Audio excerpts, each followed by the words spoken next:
नमस्कार दोस्तों अगर आप भी दिल्ली कैपिटल्स और कोलकाता नाइट राइडर्स के बीच खेले गए टाटा आईपीएल के 48वें एवं सबसे रोमांचक महामुकाबले को देखने के बाद खुश हैं, तो हमारी इस वीडियो को एक लाइक जरूर कीजिए। आज हमारी इस वीडियो का लाइक टारगेट सिर्फ 400 लाइक है, तो दिल से लाइक करना नहीं भूलिए। दोस्तों, आईपीएल के 48वां एवं सबसे रोमांचक सांसों को रोक देने वाला महामुकाबला आज टाटा आईपीएल के इतिहास की दो सबसे खतरनाक टीमों के बीच खेला गया, जहाँ पर आज अक्षर पटेल की कप्तानी वाली दिल्ली कैपिटल्स के सामने अजिंक्य रहाणे की कप्तानी वाली कोलकाता नाइट राइडर्स की टीम अरुण जेटली स्टेडियम दिल्ली के होम ग्राउंड पर मौजूद थी। लेकिन उससे पहले आपको क्या लगता है, इस बार आईपीएल की ट्रॉफी कौन जीतेगा? आप खुद नीचे कमेंट करके जरूर बताइए। दोस्तों, दिल्ली के मैदान पर कोलकाता और दिल्ली के मुकाबले में रोमांच की सारी हदें पार हो गई। जी हाँ दोस्तों, इस मुकाबले में अक्षर पटेल की अगुवाई में दिल्ली की टीम ने टॉस जीतकर कोलकाता को बल्लेबाजी करने के लिए आमंत्रित किया था। कोलकाता की तरफ से बल्लेबाजी की शुरुआत करने के लिए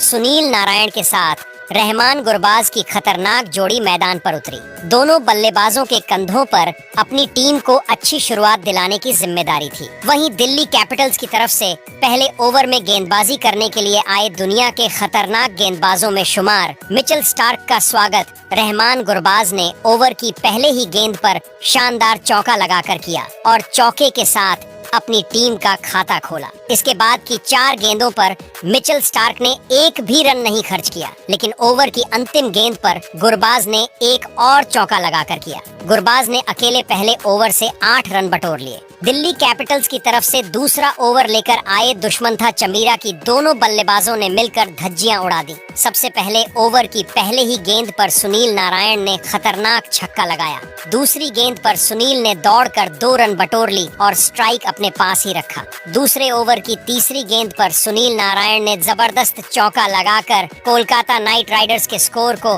रॉकेट की रफ्तार से आगे बढ़ाया। इसके बाद भी सुनील का बल्ला रुकने का नाम नहीं लिया और ओवर की चौथी गेंद पर गगनचुंबी छक्का लगाकर चमीरा की जमकर कुटाई कर दी। 5वीं गेंद पर सिंगल लेकर सुनील नारायण ने स्ट्राइक गुरबाज को दे दिया। स्ट्राइक पर आते ही गुरबाज ने जबरदस्त चौका झड़कर चमीरा को घुटने टेकने के लिए मजबूर कर दिया। चमीरा का यह ओवर दिल्ली कैपिटल्स के लिए काफी महंगा साबित हुआ। दुश्मन था चमीरा ने दूसरे ओवर से 25 रन खर्च कर दिए। 2 ओवर की समाप्ति के बाद कोलकाता नाइट राइडर्स का स्कोर 33 रनों तक पहुंच गया। तीसरे ओवर में दिल्ली के कप्तान अक्षर पटेल ने मिचेल स्टार्क पर फिर से भरोसा जताया और विकेट की तलाश में गेंदबाजी करने के लिए गेंद को स्टार्क के हाथों में थमाया। मिचेल स्टार्क के दूसरे और चौथी गेंद पर गुरबाज ने 2 चौके लगाकर कोलकाता नाइट राइडर्स के स्कोर को रॉकेट की रफ्तार से आगे बढ़ाया। फिर 5वीं गेंद पर सनसनाता हुआ छक्का लगाकर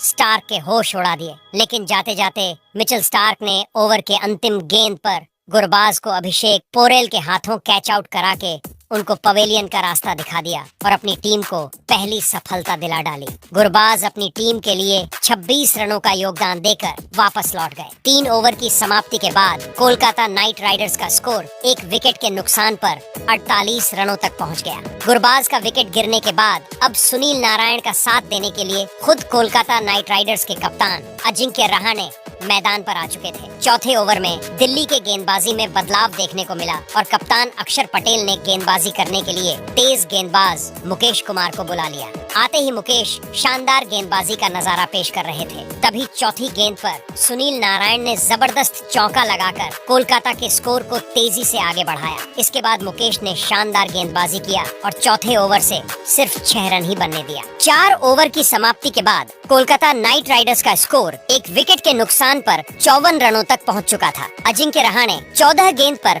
26 रनों की पारी खेलकर निराश मन से पवेलियन की तरफ लौट गए। अब कोलकाता की तरफ से बल्लेबाजी करने के लिए वेंकटेश अय्यर मैदान पर उतरे। 8वें ओवर की 5वीं गेंद पर वेंकटेश अय्यर ने सनसनाता हुआ चौका लगाकर कोलकाता के स्कोर को 8 ओवर में 97 रनों तक पहुंचा दिया। 9वें ओवर में दिल्ली के कप्तान अक्षर पटेल ने रणनीति बनाई और विकेट की तलाश में गेंदबाजी करने के लिए एक बार फिर से गेंद को विपराज निगम के हाथों में थमाया।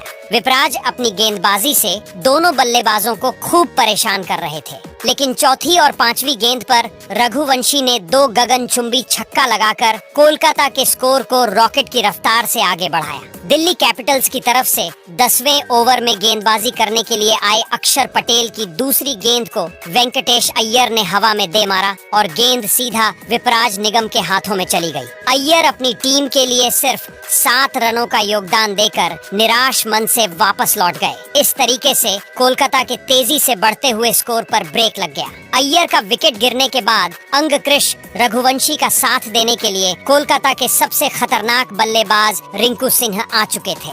10 ओवर की समाप्ति के बाद कोलकाता नाइट राइडर्स का स्कोर 4 विकेट के नुकसान पर 117 रन बन पाया। 11वें ओवर में दिल्ली के कप्तान अक्षर पटेल ने बॉलिंग स्पेल में जबरदस्त बदलाव किया और गेंदबाजी करने के लिए स्पिन के जादूगर कुलदीप यादव को बुला लिया, जिनका स्वागत रिंकू सिंह ने तीसरी गेंद पर चौका लगाकर किया। इसके बाद दोनों बल्लेबाजों ने सिंगल लेकर 11 ओवर में कोलकाता के स्कोर को 126 रनों तक पहुंचा दिया।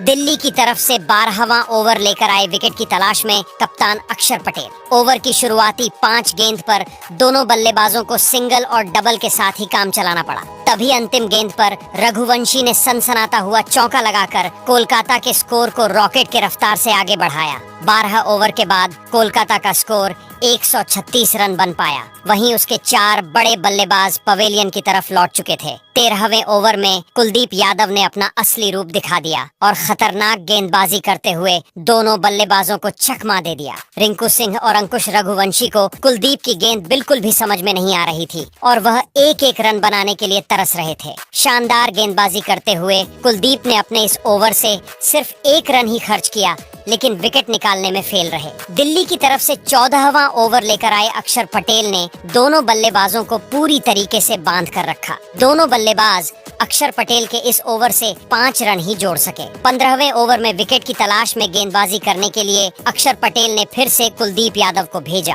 लेकिन इस बार रिंकू सिंह ने उनकी धज्जियां उड़ाकर रख दिया। ओवर की दूसरी गेंद पर रिंकू ने चौका लगाया, फिर 5वीं गेंद पर सनसनाता हुआ छक्का लगाकर कुलदीप के होश उड़ा दिए। ओवर के अंतिम गेंद पर चौका लगाकर रिंकू सिंह ने 15 ओवर में कोलकाता के स्कोर को 159 रनों तक पहुंचा दिया। 16वें ओवर से दोनों बल्लेबाजों ने 9 रन बटोर लिए। 17वें ओवर में अक्षर पटेल ने नई रणनीति बनाई और विकेट की तलाश में दुश्मन था चमीरा पर भरोसा जताते हुए गेंद को उनके हाथों में दे दिया। ओवर की दूसरी गेंद पर रघुवंशी ने खतरनाक चौका लगाया, फिर भी चमीरा ने हिम्मत नहीं हारा और 5वीं गेंद पर रघुवंशी को करुण नायर के हाथों कैच आउट करवा दिया। अंकुश रघुवंशी को 44 रन बनाकर वापस लौटना पड़ा, लेकिन रिंकू सिंह अभी भी मैदान पर डटे हुए थे और उनके साथ देने के लिए आंद्रे रसेल आ चुके थे। 17 ओवर के बाद कोलकाता का स्कोर 5 विकेट के नुकसान पर 175 रनों तक पहुंच गया था। 18वें ओवर में अपने स्पिन का जादू दिखाते हुए विपराज निगम ने रिंकू सिंह ने का विकेट चटकाकर कोलकाता को 6वां झटका दे दिया। रिंकू अपनी टीम के लिए 36 रनों का योगदान दे पाए। रिंकू का विकेट गिरने के बाद आंद्रे रसेल का साथ देने के लिए रोमलैन पॉवेल आ चुके थे। आते ही पॉवेल ने जबरदस्त चौका लगाकर अपनी टीम के स्कोर को 181 रनों तक पहुंचा दिया। 19वें ओवर में चमीरा की धज्जियां उड़ाते हुए आंद्रे रसेल ने सिर्फ चौकों की बारिश करते हुए 14 रन जोड़ लिए। दिल्ली की तरफ से अंतिम ओवर में गेंदबाजी करने के लिए आए रफ्तार के सौदागर मिचेल स्टार्क की पहली ही गेंद पर आंद्रे रसेल ने तूफानी लगा दिया। अगली गेंद पर सिंगल लेकर स्ट्राइक रोमन पॉवेल को दे दिया। तीसरी गेंद पर मिचेल स्टार्क ने पॉवेल को LBW कर दिया। अब बल्लेबाजी करने के लिए अनुकूल राय आ चुके थे। चौथी गेंद पर अनुकूल राय ने तगड़ा प्रहार किया, लेकिन बाउंड्री पर खड़े चमीरा ने दौड़कर कैच लपक लिया। 5वीं गेंद पर आंद्रे रसेल स्ट्राइक अपने पास रखने के चक्कर में रन आउट हो गए। आखिरी गेंद पर वरुण चक्रवर्ती को सिंगल ही मिल पाया। मिचेल स्टार्क ने 20वें ओवर में सिर्फ 9 रन ही बनने दिया। इस तरीके से कोलकाता नाइट राइडर्स की टीम ने दिल्ली कैपिटल्स के सामने 204 रनों का पहाड़ जैसा स्कोर खड़ा कर दिया। इस लक्ष्य को हासिल करने के लिए दिल्ली कैपिटल्स के 2 विस्फोटक बल्लेबाज फफ डुप्लेसिस के साथ अभिषेक पोरेल बल्लेबाजी करने के लिए मैदान पर उतरे। दोनों बल्लेबाजों के कंधों पर अपनी टीम की बड़ी जिम्मेदारी थी। वहीं कोलकाता नाइट राइडर्स की तरफ से पहले ओवर में गेंदबाजी करने के लिए आए अनुकूल राय की पहली गेंद पर अभिषेक ने शानदार चौका लगाकर चौके के साथ अपनी टीम का खाता खोला, लेकिन दूसरे एजेंट पर अभिषेक अपना विकेट गंवा बैठे। अभिषेक सिर्फ 4 रन बनाकर वापस लौट गए। इस तरीके से दिल्ली कैपिटल्स को 4 रनों के स्कोर पर ही पहला झटका लग चुका था। अभिषेक के आउट होने के बाद दिल्ली की तरफ से बल्लेबाजी करने करुण नायर मैदान पर उतरे। पहले ओवर से दिल्ली की टीम 7 रन ही बना पाई। कोलकाता की तरफ से दूसरा ओवर लेकर आए वैभव अरोड़ा की चौथी गेंद पर ड्यूप्लेसिस ने गगनचुंबी लगाते हुए दिल्ली के स्कोर को रॉकेट की रफ्तार से आगे बढ़ाया। दूसरे ओवर की अंतिम 2 गेंद पर दोनों बल्लेबाजों को सिंगल ही मिल पाया। वैभव अरोड़ा ने दूसरे उम्र से 10 रन खर्च कर दिए। 2 ओवर की समाप्ति के बाद दिल्ली कैपिटल्स का स्कोर एक विकेट के नुकसान पर 17 रन बन पाया। दिल्ली कैपिटल्स की टीम को तेजी से रन बटोरने की जरूरत थी। वहीं दूसरी तरफ कोलकाता की टीम दूसरे विकेट की तलाश में थी। तीसरे ओवर में कोलकाता के कप्तान अजिंक्य रहने गेंदबाजी करने के लिए अनुकूल राय को भेजा। ओवर की पहली गेंद पर करुण नायर ने अपने अंदाज में खतरनाक चौका जड़ दिया। इसके बाद दोनों बल्लेबाजों ने सिंगल और डबल लेकर 3 ओवर में दिल्ली के स्कोर को 25 रनों तक पहुंचा दिया। चौथे ओवर में कोलकाता नाइट राइडर्स की गेंदबाजी में बदलाव देखने को मिला और इस बार अजिंक्य रहाणे ने विकेट की तलाश में गेंदबाजी करने के लिए हर्षित राणा को बुला लिया, जिनका स्वागत ड्यूप्लेसिस ने ओवर के पहले ही गेंद पर सनसनाता हुआ चौका लगाकर किया। चौथी गेंद पर भी चौका लगाकर ड्यूप्लेसिस ने हर्षित राणा के होश उड़ा दिए। इसके बाद भी उनका बल्ला रुकने का नाम नहीं लिया और 5वें गेंद को भी चौके में तब्दील कर हर्षित राणा की धज्जियां उड़ाकर रख दिया। दोनों बल्लेबाजों ने मिलकर चौथे ओवर से 14 रन जोड़ ली। 4 ओवर की समाप्ति के बाद दिल्ली कैपिटल का स्कोर 39 रनों तक पहुंच गया। दोनों बल्लेबाज पूरी तरीके से सेट हो चुके थे और अपनी टीम के स्कोर को तेजी से आगे बढ़ा रहे थे। वहीं कोलकाता नाइट राइडर्स को लगातार विकेट की तलाश थी। 5वें ओवर में कोलकाता के कप्तान अजिंक्य रहाणे ने वैभव अरोड़ा पर भरोसा जताया और विकेट की तलाश में गेंदबाजी करने के लिए उनके हाथों में गेंद को थमा दिया। ओवर के दूसरे गेंद पर करुण नायर ने खतरनाक चौका लगा दिया, लेकिन इस चौके का बदला लेते हुए वैभव अरोड़ा ने अगली गेंद पर करुण नायर को LBW करके उनको पवेलियन का रास्ता दिखा दिया। करुण नायर अपनी टीम के लिए 15 रन ही बना सके।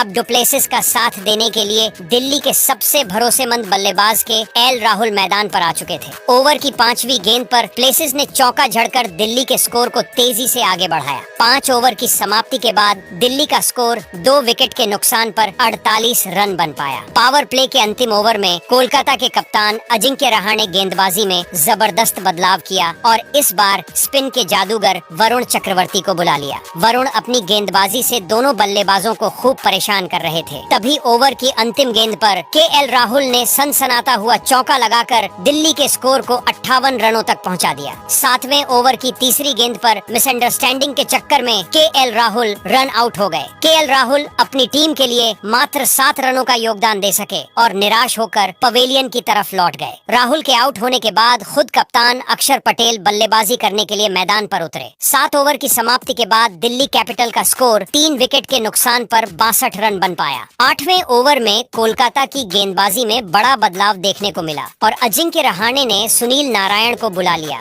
जिनका स्वागत अक्षर पटेल ने तीसरी गेंद पर गगनचुंबी लगाकर किया। इसके बाद दोनों बल्लेबाजों को सिंगल में ही संतोष करना पड़ा। विकेट की तलाश में कोलकाता की तरफ से 9वां लेकर आए वरुण चक्रवर्ती की ड्यूप्लेसिस ने जमकर कुटाई कर दिया। इस ओवर में ड्यूप्लेसिस ने सिंगल डबल न लेकर सिर्फ चौकों और की बारिश करते हुए 16 रन बटोर लिए और दिल्ली के स्कोर को 87 रनों तक पहुंचा दिया। दोनों बल्लेबाज पूरी तरीके से सेट हो चुके थे और उनके बीच मजबूत साझेदारी पनपती हुई दिखाई दे रही थी। वहीं फफ डुप्लेसिस अपने अर्धशतक की तरफ बढ़ रहे थे। धीरे धीरे मुकाबला 10वें ओवर में जा पहुंचा, जहां पर हर्षित राणा गेंदबाजी कर रहे थे। ओवर की पहली ही गेंद पर प्लेसिस ने सिंगल लेकर 31 गेंद में अपना अर्धशतक पूरा कर लिया। इसके बाद भी दोनों बल्लेबाजों गेंदबाजों का तूफान जारी रहा और दोनों बल्लेबाजों ने तेजी से रन बटोरते हुए दिल्ली कैपिटल्स के स्कोर को 13 ओवर में 130 रनों तक पहुंचा दिया। 14वें ओवर में कप्तान अजिंक्य रहाणे रणनीति के साथ विकेट की तलाश में गेंदबाजी करने के लिए सुनील नारायण को भेजा। ओवर की पहले गेंद पर अक्षर पटेल ने सनसनाता हुआ लगाया, लेकिन अगली गेंद पर वह सुनील नारायण का शिकार बने और 43 रन बनाकर वापस लौट गए। अब बल्लेबाजी करने के लिए ट्रिस्टन स्टब्स आ चुके थे, लेकिन ज्यादा देर तक मैदान पर नहीं टिक पाए और 14वें ओवर की आखिरी गेंद पर वह भी अपना विकेट गवा बैठे। 14 ओवर के बाद दिल्ली का स्कोर 5 विकेट के नुकसान पर 138 रन ही बन पाया, लेकिन प्लेसेस अभी भी मैदान पर टिके हुए थे और उनका साथ देने के लिए विपराज निगम आ चुके थे। 15वें ओवर से दोनों बल्लेबाजों ने 8 रन जोड़ लिए। तभी 16वें ओवर में खतरनाक गेंदबाजी करते हुए सुनील नारायण ने डुप्लेसिस को आउट करके दिल्ली कैपिटल्स की टीम को तगड़ा झटका दे दिया। प्लेसिस को 62 रन बनाकर वापस लौटना पड़ा। प्लेसिस का विकेट गिरने के बाद दिल्ली की तरफ से फिनिशर के रूप में आशुतोष शर्मा आ चुके थे। 16 ओवर के बाद दिल्ली कैपिटल का स्कोर 148 रन बन पाया। वहीं उसके 6 बड़े बल्लेबाज पवेलियन की तरफ लौट। 17वें ओवर में अजिंक्य रहने ने गेंदबाजी करने के लिए हर्षित राणा को भेजा। तीसरी गेंद पर विपराज निगम ने शानदार चौका लगाया। इसके बाद 5वीं गेंद पर आशुतोष शर्मा गगनचुंबी लगाकर दिल्ली के स्कोर को 159 रनों तक पहुंचा दिया। कोलकाता की तरफ से 18वां ओवर लेकर आए वरुण चक्रवर्ती के सामने विपराज निगम और आशुतोष शर्मा दिल्ली की पारी को संभाल रहे थे। खतरनाक गेंदबाजी करते हुए वरुण ने दूसरी गेंद पर आशुतोष शर्मा को पवेलियन भेज दिया। फिर अगली गेंद पर मिचेल स्टार्क को आउट करके दिल्ली कैपिटल्स की कमर तोड़कर रख दी, लेकिन विपराज निगम अभी भी मैदान पर डटे हुए थे और उनका साथ देने के लिए दुश्मन था चमीरा मैदान पर उतरे। 18वें ओवर की अंतिम गेंद पर विपराज ने सनसनाता हुआ लगाकर दिल्ली के स्कोर को 167 रनों तक पहुंचा दिया। 19वें ओवर में विपराज निगम ने शानदार चौका और लगाकर दिल्ली कैपिटल्स की उम्मीदों को जिंदा कर दिया। 19 ओवर की समाप्ति के बाद दिल्ली का स्कोर 180 रनों तक पहुंच गया था। अब आखिरी ओवर में जीत के लिए दिल्ली को 6 गेंद पर 25 रनों की जरूरत है। अंतिम ओवर में कोलकाता के कप्तान अजिंक्य रहाणे आंद्रे रसेल पर भरोसा जताया और गेंदबाजी करने के लिए गेंद को उनके हाथों में दे दिया। ओवर की दूसरी ओर चौथी गेंद पर विपराज ने चौका जरूर लगाया, लेकिन तब तक यह मुकाबला दिल्ली के हाथों से फिसल चुका था। ओवर की 5वीं गेंद पर विपराज निगम भी आउट हो गए और अंत में कोलकाता नाइट राइडर्स ने दिल्ली को उनके घर में घुसकर 14 रनों से हराकर ऐतिहासिक जीत हासिल किया। लेकिन दोस्तों,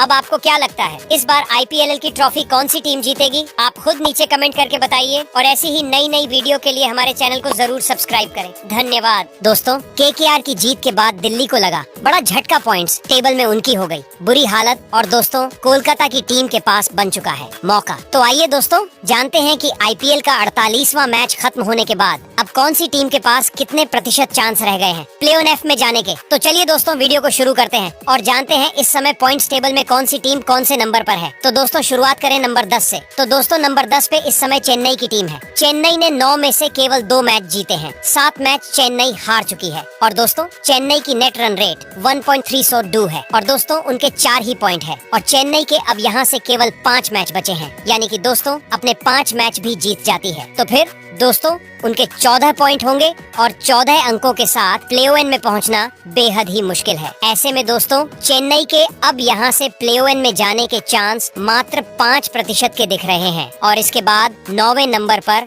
हैदराबाद है। हैदराबाद ने 9 मैच खेले हैं, 3 मैच जीते हैं, 6 मैच हारे हैं। उनकी नेट रन रेट 1.103 है और उनके 6 पॉइंट है और दोस्तों यहाँ से अब हैदराबाद की टीम को अपने सारे मुकाबले जीतने होंगे, तब जाकर वो 16 अंकों तक पहुँचेंगे। ऐसे में दोस्तों हैदराबाद की टीम के पास अभी भी मौका है, वो अपने सारे मुकाबले जीतकर प्ले-ऑन की रेस में बनी रहे। ऐसे में उनके पास अभी 40% का चांस है कि वह प्ले-ऑन में पहुंच जाए। हालांकि दोस्तों उनका आगे जाने का चांस बेहद ही कम है। और दोस्तों इसके बाद 8वें नंबर पर राजस्थान पहुंच चुकी है। दोस्तों राजस्थान ने 10 मैच खेले हैं, जिसमें से वो 3 मैच जीती है, 7 मैच वो हार चुकी है और दोस्तों उनकी नेट रन रेट 0.349 है और उनके केवल केवल 6 ही पॉइंट है और उनके पास अब केवल 4 मैच पड़े हैं, यानी कि दोस्तों वो अपने 4 मुकाबले जीत भी जाती है तो फिर भी वह 14 अंकों तक पहुंचेगी और 14 अंकों के साथ प्ले ऑन में जाना थोड़ा मुश्किल है और इस वजह से उनके प्ले ऑन में जाने के चांस अभी यहाँ से केवल और केवल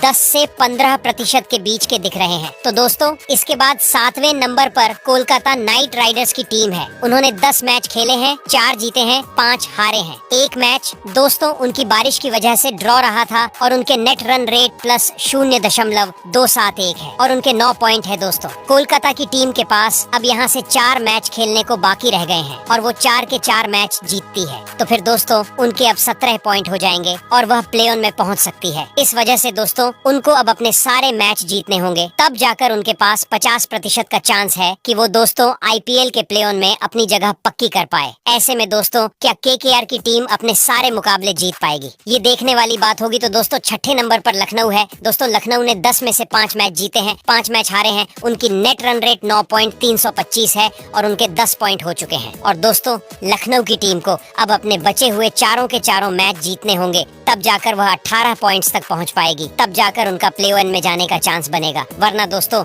लखनऊ की टीम अब यहाँ से अगर एक मुकाबला भी हारती है तो फिर उनका आगे जाना बहुत ही मुश्किल नजर आ रहा है। ऐसे में लखनऊ की टीम के पास अभी भी 60% के चांस बचे हैं प्ले ऑन में जाने के। इसके बाद 5वें नंबर पर दोस्तों पंजाब है। दोस्तों पंजाब ने 9 में से 5 मैच जीते हैं, 3 मैच हारे हैं और दोस्तों एक मैच ड्रॉ होने की वजह से उनके पास अभी 11 पॉइंट है और उनकी नेट रन रेट प्लस 0.71 है। और दोस्तों पंजाब की टीम को भी यहाँ से कम 3 मुकाबले जीतने हैं और उनके पास 5 मैच पड़े हैं। ऐसे में दोस्तों यहाँ से पंजाब को कम 3 मैच जीतने हैं, तब जाकर वह 17 पॉइंट तक पहुँच जाएगी और दोस्तों उनके पास अभी भी यहाँ से प्ले ऑन में जाने के 70% के चांस दिख रहे हैं। इसके बाद चौथे नंबर पर दिल्ली कैपिटल्स की टीम है। दोस्तों दिल्ली की टीम ने 10 मैच खेले हैं, जिसमें से वो 6 मैच जीती है और दोस्तों 4 मैच वो हार चुकी है। ऐसे में उनकी नेट रन रेट प्लस 0.362 है और जहां दिल्ली की अच्छी शुरुआत के बाद अब दिल्ली की टीम अपने मुकाबले हारना चालू कर चुकी है